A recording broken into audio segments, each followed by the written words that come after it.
And for today's topics, as I mentioned, we're going to be going through understanding job credit. So if you weren't able to catch the previous two CRM presentations, then I do highly recommend you watch those to understand a little bit about what we're talking about today as it relates to relationships and as it relates to sales activities. Under the job credit side, we are going to be understanding what we mean by ownership in the system, as well as being able to properly code and credit referrals on all of our jobs. We're going to talk a little bit about the difference between salesperson in the CRM and salesperson in the job management system. And then we'll talk a little bit about some of the automatic crediting options we have in CRM, as well as the ability for administrators to override credit.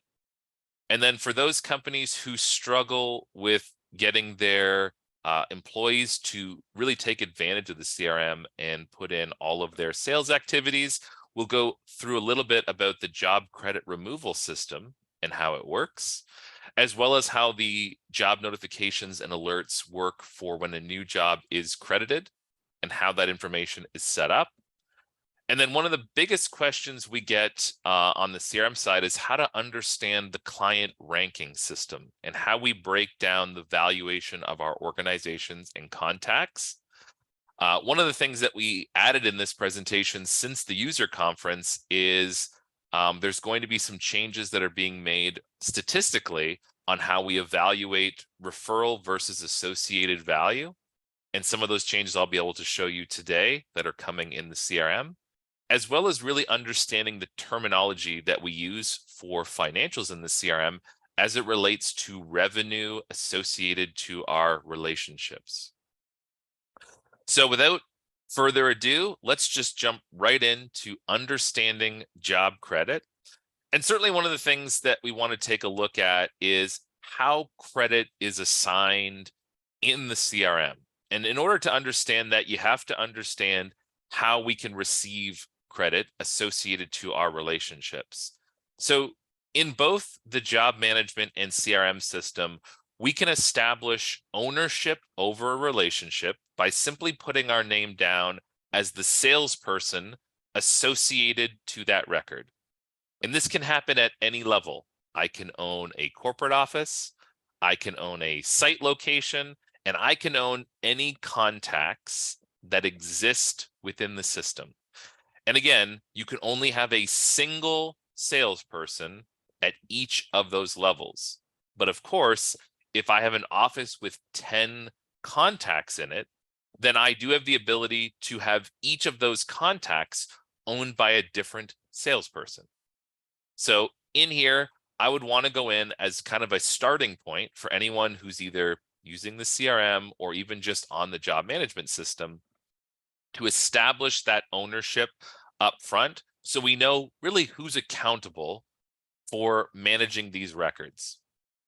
And once we have that ownership established, I'll be able to look up both in the job management and in the CRM a list of, by salesperson, what relationships that they have accountability over, or at least that they're responsible for managing. And we want to make sure that when we set up ownership in the system, both in the security options of job management and in the security options of CRM, we can restrict people from changing the salesperson once it is filled in. And this is a setting that you can find in the roles in job management. You can make the salesperson ownership field secured. And in the CRM, we can also make it so that once a record is owned, only a company administrator can remove ownership or change it. And if I'm a salesperson on a job, I can drop credit, but I cannot take ownership away from somebody else. And so that's something that is really important, especially in managing the ownership side of the system, that people have no ability to manipulate or change ownership in the system to benefit themselves. Now, the second piece of understanding credit is that credit is based on referrals. So in order for someone to get credit for an opportunities coming in, they have to own either the referral office or the referral contact associated. And if you do not have this setting turned on in the job side, you can see down here where it says autofill salesperson from referral company and contact.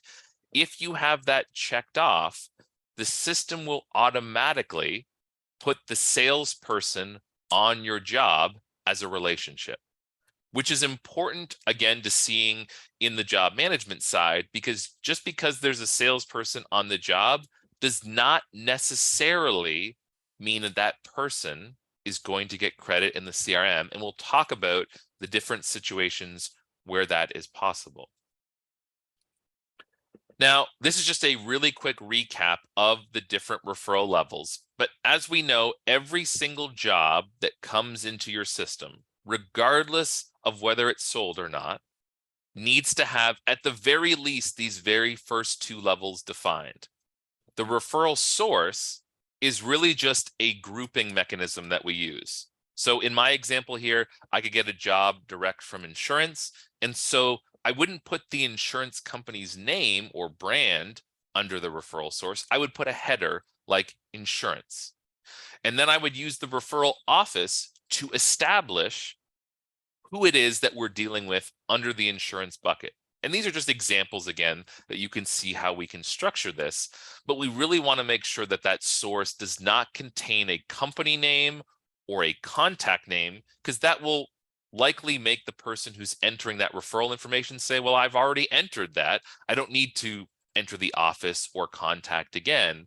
And it's so important that we gather the statistic at both the office and potentially the contact level, because those statistics are what we use in the CRM to determine their value or rank, depending on how much work they've brought in for us.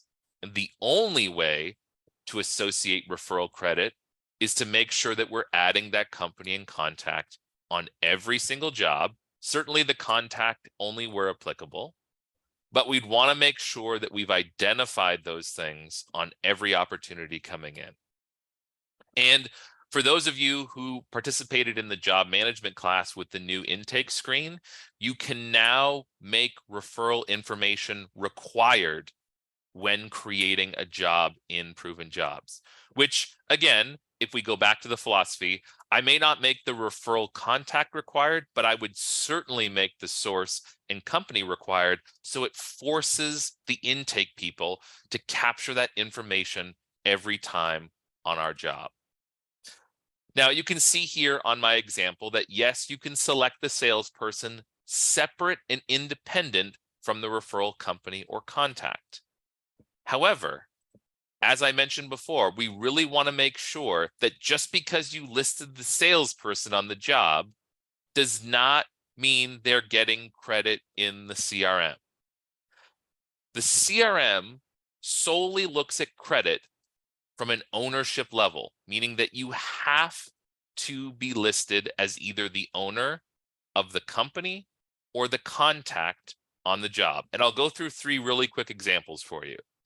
In here, if I put in a job that has a referral source, no office, no contact, no credit in the CRM. It does not know who to give credit to because nobody can own a referral source.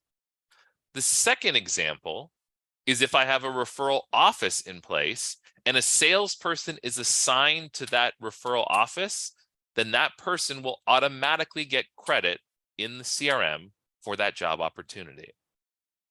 And in the third example, if I have both a referral office and a referral contact, the referral contact will always supersede the office, meaning that credit will go to the person who owns the referral contact before it goes to the person who owns the referral office. And if there's no salesperson on the contact, it then will go back to the office and check to see if somebody owns the office before giving credit. And of course, if nobody owns either, there's no credit given automatically in the CRM. And so just to recap, even if a salesperson is added manually in Proven Jobs, does not translate to credit in CRM. It is 100% based on who owns the office and the contact.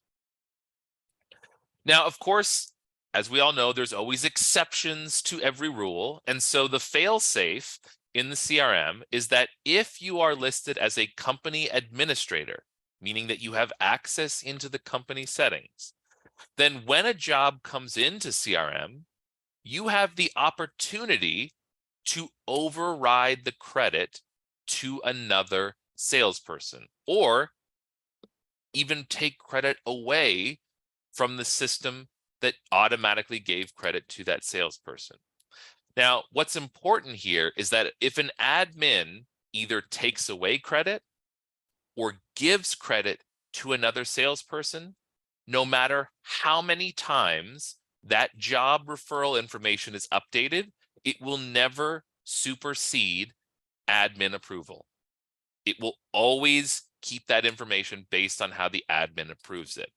And if you go into the job in CRM, you will see at the top, anything where you see assigned by system user, that means that the system gave credit automatically. If you see a user's name, it will tell us the admin who overrode that credit and the date and time in which that credit was overridden. And keep in mind, this only shows the last update. So if someone has changed that salesperson 3 or 4 times, we'll only see the last salesperson to get credit and the person who authorized that approval. Now, in addition to job credit, there is a setting inside of the CRM system that will notify the salesperson when credit is given. This is called the job referral assignment notification. And if checked off, it will send an email notice with the credit given for that particular salesperson, the job, the customer, who the contact was, and the salesperson assigned. And so you will get a notification each time credit is given. So some people get confused and say, well, why did I get credit for a job that came in 2 months ago? And it could be that we only filled in the referral information just today, or the referral was updated or changed, at which point, as soon as credit is given, that's when the job notification will go out, which means every time that job is updated, if credit is changed or given to another salesperson, they will get an alert that credit is given to them on that file based on the referral information. Now, going back to the problem that a lot of companies have with salespeople just simply blanketing their name inside the CRM, is that it doesn't really justify that they did anything to get that credit. And so one of the things that we built into the CRM was an ability to remove credit due to inactivity. And I won't spend time going over all the different activity types. If you want to watch our last CRM class that covered this, it talks about the difference between days since last note and days since last activity. Inside the job credit removal system, it will allow companies to indicate which topics need to be added to an organization or contact record in order to validate that something was done to earn credit. And so in here, if you decide to use this system, you will have to first indicate the topics you want to qualify, and you will have to click this box to turn it on. Now you have to be very careful, as the system will not give you any sort of exceptions. So the minute you put in how many days from the day the job is received, looking backwards, it'll take a look at how many days it's been since the last approved activity. And so if I was working on, let's say, a client record, and my last sales activity was 76 days ago, the system will automatically take credit away from me due to my inactivity. And so this is something that, in all fairness, you would have to explain to the sales team first before turning it on, to say, if you want credit for jobs automatically in the CRM, you have to have approved sales activities to justify that credit. And if everyone's on the same page and agrees to that, you set whatever stipulation, and this does count weekends. So you'd want to put enough of a buffer in place that says, if there's no approved activity in, let's say, 2 months, then when a job comes in, it looks to justify that credit based on that activity setting. And once you turn it on, the system will immediately look at all the jobs that it gave credit to in real time and determine whether or not that credit was justified.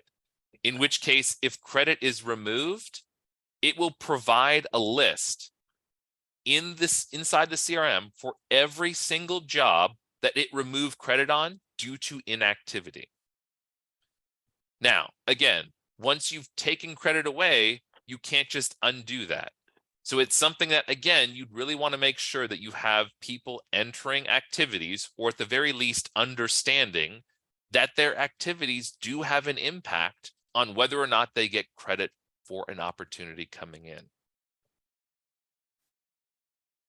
Now, once we understand how credit and referrals work, the next thing is, how do we determine from a standpoint as a salesperson which relationships are giving us the biggest impact for what time and money we're investing in those relationships? And this is where the client ranking comes in. So when you log into the CRM, you will notice that in both the relationships for organizations and contacts, there is a field in there called ranking. And you will see in here, it consists of a 0 to 5-star system that uses a couple of different metrics to determine the value of those relationships. And all the time we get asked questions to say, well, what is really made up of that ranking system? And so I've broken it down for you into 4 main categories. The first being days since last referral. It takes a look at the jobs in which that organization or contact has been marked as a referral. And it looks at the distance between the last referral to how many referrals have come in the last 60, 90, 120, year to date, or of all time. And it gives a star value of 1 to 0, or sorry, from 0 to 5, based on the volume of work that's come in and the days since last referral. The next bucket that it looks at is the estimated revenue, which again is a piece that is so important in the CRM that even jobs that do not get sold to have an estimated revenue value showing that is not 0. Because again, when we look at some of the statistics later on in this presentation, if I have a relationship that's given us 100 claims and the value of all those claims were $0, then the value of that relationship is equated to $0 as well. And so it looks at the ranges, which are increased in here, 5,000, 10,000, 25,000, 50,000, based on a year-to-date accumulator, right? So the more money, estimated revenue that's accumulated, the higher the star value within each of those ranges. Now, the sold to loss ratio also has an impact on the star rating as well. So each of these buckets, each gets a rating from 0 to 5. And then it gives you an average based on the sum total of all of those star rankings. So again, sold to lost just looks at a ratio percentage. Was it 25%, 50%, 75, or 100% sold? And each of those different rankings equate to a different star value. And then the last, and quite frankly, one of the most important statistics is the actual revenue. This is not contract value dollar. This is paid amount. Actual revenue year to date, which again is based on those same financial tiers, where again, anyone who's brought in more than $50,000 in the course of the last 12 months would have a 5-star rating. And your rating would only be reduced based on things like days since last referral, estimated revenue, and sold to loss ratio. Now, in addition to the client ranking, a lot of customers that have used other CRM solutions before also use a client grouping mechanism. So I'll give you an example of something that, again, you can set up in the CRM to kind of group values of contacts between an A, a B, or a C. And the way that we look at this, starting with the C ranking, is in here we can create a list of organizations who have never referred work to us, but have been associated to jobs in the system. Again, this is important because it establishes the fact that we have a relationship and we've worked with these people before, but they've never referred a single job to us. This is what we call our low-hanging fruit in the sales world. These are people that I would want to just blatantly ask the question, what's it going to take to start referring work to us directly? Now, of course, as we move up that, a rank B client is basically somebody who has referred work to you previously, but has not referred anything to you in over 90 days. And again, using the same criteria that I've set up in my views in the CRM before, I can simply use the days since last referral as a way to say, show me any relationships that have referred work to us in greater than 90 days. And it will give me that list of people who really should be A rank clients who have now dipped into the B rank bucket due to the fact that they've stopped referring work to us for some reason or another. And then, of course, our A rank clients, or our people that are referring to us often, again, I would argue would be something like in the last 60 to 90 days have referred work to us.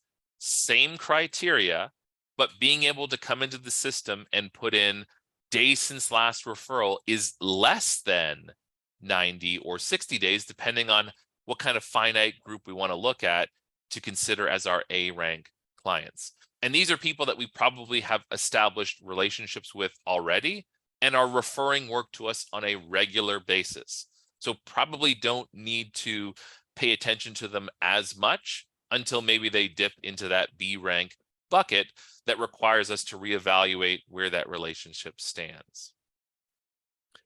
Now, again, we discussed at the user conference the current statistics that we see in the system. So for those of you who are familiar with CRM, when you go into an organization record, you will see a statistic at the top that says actual referred revenue.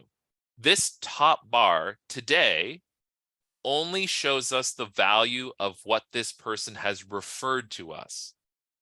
If I want to go in and take a look at what this person has been associated with, I have to click on the jobs button within the organization and then literally take a look at those relationships to figure out which ones were referred by this vendor and which ones were not, to figure out what my split is. And the challenge, again, in the CRM is I believe that to be a very important statistic because, again, knowing that with those C rank clients, we could have relationships with people who we've worked with, millions of dollars of work, but have never referred a single relationship. That may be someone that I see value in starting to get to refer to us directly. So one of the changes that we made after the user conference was we evaluated the ability to now be able to pull very clearly, both in the lookup screens and in the header, what is the difference between what they referred to us and what they were associated to. And just so that you're clear on the difference between these associations, associated revenue means I want a sum total of everything that we've been associated to and referred to collectively, or I just want to see everything that was referred separate from what we were associated to. And what this is going to give us from an evaluation perspective is it's going to give us comparatives in the system. And of course, this is a screenshot of our beta system. So the statistics probably don't make a heck of a lot of sense. Obviously, the associated revenue would be higher than the referral because it's a sum total of both. But what we'll be able to see here is the comparison between what they were associated to versus what just they referred us to in both actual revenue and in estimated revenue. So I have the ability to kind of position my thinking as an understanding to figure out where this relationship actually stands from a marketing and sales perspective. And again, we're going to have comparatives on the total number of jobs in which we've worked with them versus just the jobs they've referred to us, and the sold loss ratio again being shown here at the top. And we'll talk a little bit about expenses later on, but this again is an important statistic to know how much did we invest in this relationship versus how much did they generate for us. And so from a financials perspective, one of the things that, again, companies struggle with in the CRM is the fact that you see all these terms: estimated revenue, revenue, paid, expenses. What does it all mean? And so if we take a look at the breakdown of how this information comes across inside of the CRM, if I were to pull up a job in here, estimated revenue is really our contract value. And for anyone who's familiar with the job management system, again, it's the same term that we use on the job management side. Based on the work order total, that's going to give us an estimated revenue of what that value of that job is worth compared to what we invoiced. Again, this is an important statistic because, as we all know, just because the contract value was X doesn't mean that we're either invoicing all at once, or maybe we took a down payment or deposit. And so we want to see, again, does the invoiced amount match the estimated revenue? And it should in most cases, but there may be discrepancies. And to be clear, in here, you can see at the top revenue and invoice total. The only difference between the two is that revenue in the CRM is before taxes. So again, depending on where you're located, local taxes.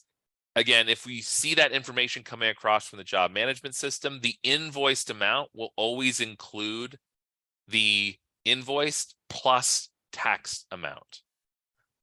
And then the paid amount, obviously, is how much have we received on that invoice, right? So again, if there's any sort of discount, if there's any sort of adjustments that need to be made, at the end of the day, it's the paid amount that we really want to know what's the money in the bank that we've gotten from this individual relationship.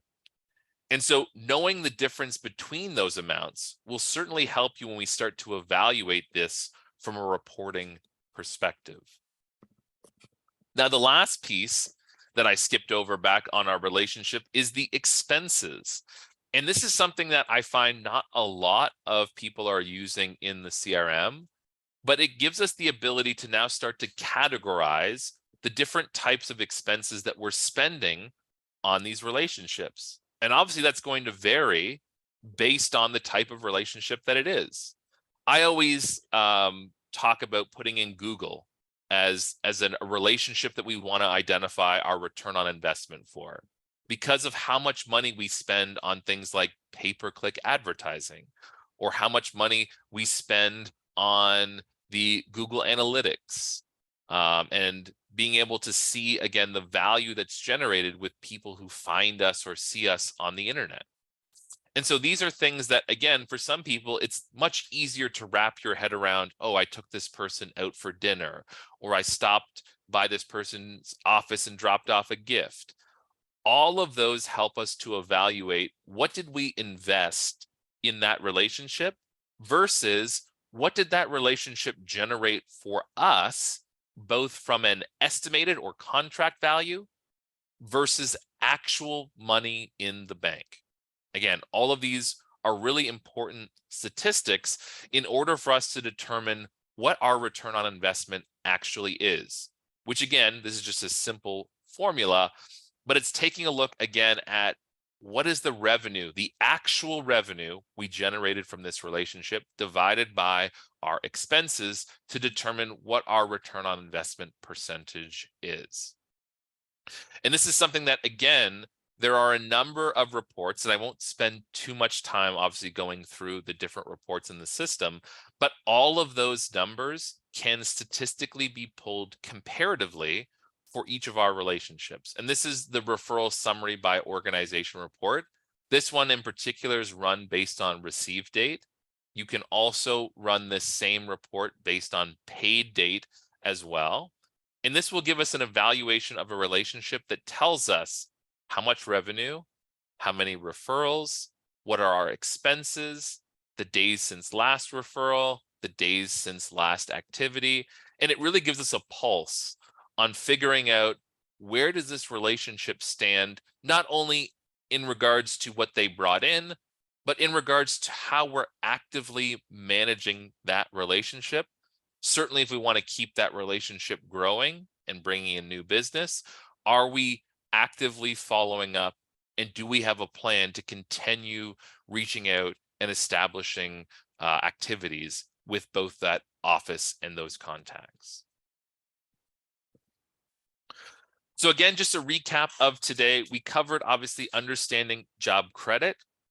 We understand ownership and how to properly associate referrals to our opportunities, the difference between salespeople, as well as understanding job credit removal for those companies who are struggling to get their staff to consistently put activities in the system. Until you have a way of establishing that skin in the game mentality, you'll always have that people are going to take the path of least resistance, right?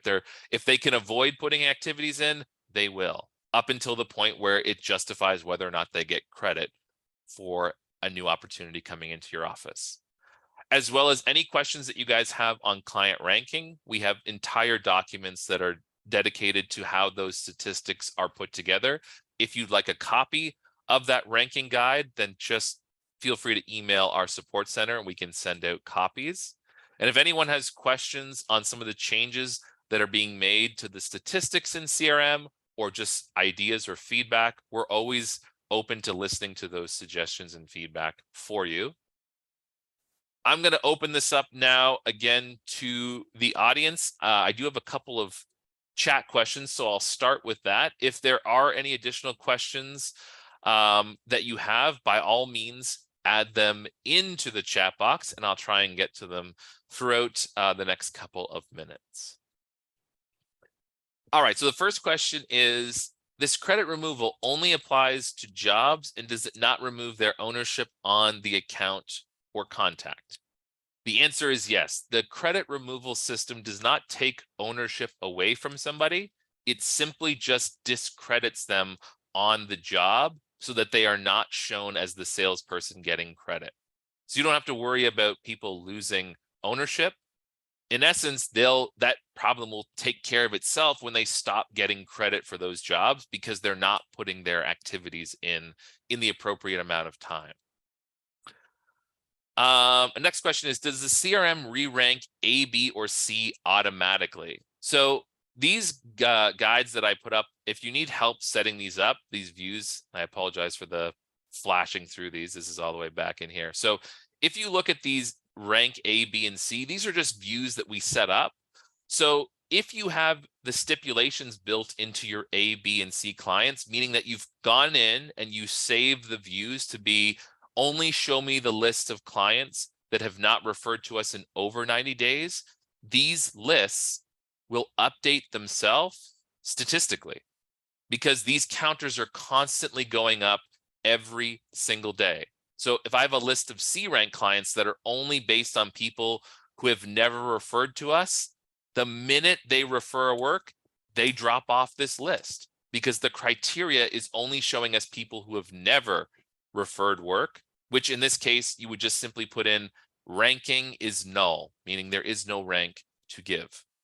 In which case, the second that job is added, they will drop off that list automatically. Any other questions or anything that you guys wanted to bring up in discussion of the crediting as well as client ranking? Again, I know this is a fairly detailed topic, so certainly if there's something that comes up after this class and you want to reach out to our training or support team, I would encourage that. If anyone needs help, either cleaning up job credit or helping reorganize their ownership, our support team can certainly help with that. I will say that if you missed the class on relationships and activities, we did talk about the fact that there is now the ability in the system to do bulk updates. So if you wanted to go in there and do a mass update on Salesperson, if you wanted to go in there and do a mass update on activities, those are all possibilities, and our team can certainly show you how that is done.